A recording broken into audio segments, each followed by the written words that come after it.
This is indeed Total Sport on BBC Radio Newcastle, and we will go straight to the phone lines. That number, as you just heard, 0800 234 6565. Let's welcome Darryl, who's a Newcastle United supporter. Good evening, Darryl.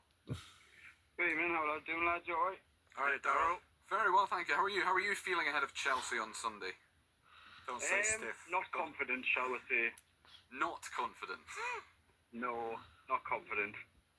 What do you base that? I don't disagree with you necessarily, but what do you base it on? I just think how the season's been going and how Chelsea are just starting to come in at their own. I just think if it was at home, slightly different, but away, I just think they're just going to have too much for it. I just don't think we're clicking this season, and I just think they're just beginning. I mean, like you said earlier, they made 11 substitutions and still won 4-1. So they look really good, and I just think we just don't look right. We don't look anything close to what we should be. I mean, you said that we haven't been clicking this season. What do you put that down to, Darryl? I think there's loads of things that's gone wrong at the start of the season. I think, for me personally, I think Amanda leaving was been a huge thing. I think she connected the players together quite a lot, connected them to the fans quite a lot.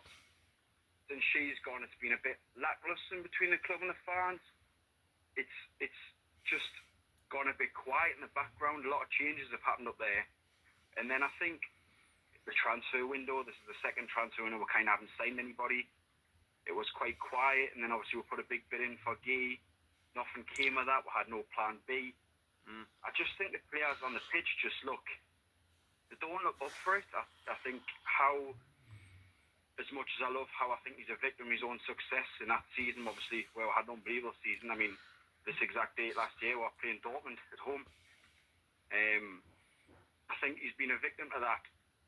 But it just doesn't look right. His substitutions, he's got no plan B. There's lots of things. We've signed a striker who looks a really fast, big lad. He's not getting any minutes. There's just something not quite right. Do you think next week's a big week for Eddie Howe? Obviously starting with Chelsea on Sunday, and then obviously Chelsea again in midweek, and then Arsenal next weekend.